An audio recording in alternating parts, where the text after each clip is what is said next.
There's no feeling more intense than starting over. If you deleted your homework the day before it was due, as I have, or if you left your wallet at home and you have to go back after spending an hour in the commute.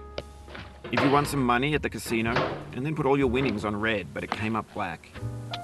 If you got your best shirt dry cleaned before a wedding and then immediately dropped food on it. If you won an argument with a friend and then later discovered that they just returned to their original view. Starting over is harder than starting up. If you're not ready for that, like if you've already had a bad day, then what you're about to go through might be too much. Feel free to go away and come back. I'll be here. Alright, thanks for coming with me on this trip.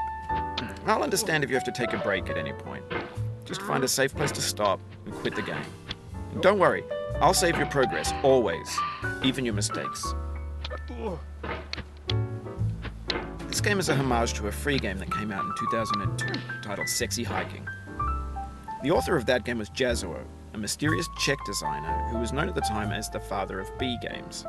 And B games are rough assemblages of found objects. Designers slap them together very quickly and freely, and they're often too rough and unfriendly to gain much of a following. They're built more for the joy of building them than as polished products.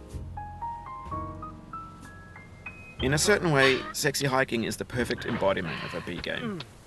It's built almost entirely out of found and recycled parts, and it's one of the most unusual and unfriendly games of its time. In it, your task is simply to drag yourself up a mountain with a hammer. And that act of climbing, in the digital world or in real life, has certain essential properties that give the game its flavor. No amount of forward progress is guaranteed. Some cliffs are too sheer or too slippery. And the player is constantly, unremittingly in danger of falling and losing everything.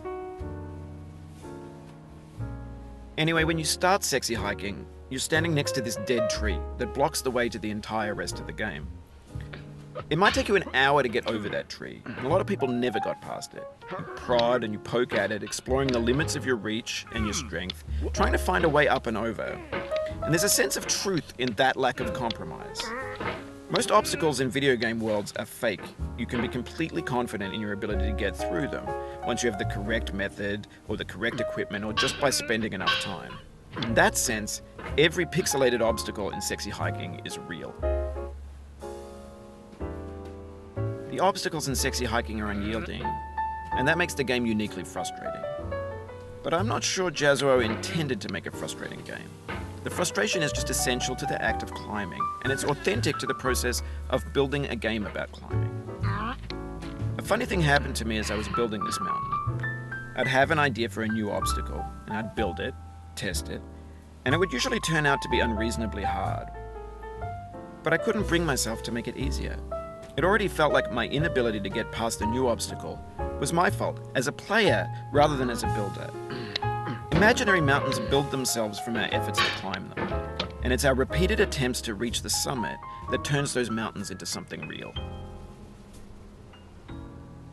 When you're building a video game world, you're building with ideas, and that can be like working with quickset cement. You mold your ideas into a certain shape that can be played with, and in the process of playing with them, they begin to harden and set until they're immutable, like rock. And at that point, you can't change the world. Not without breaking it into pieces and starting fresh with new ideas.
Oh, you just lost a lot of progress.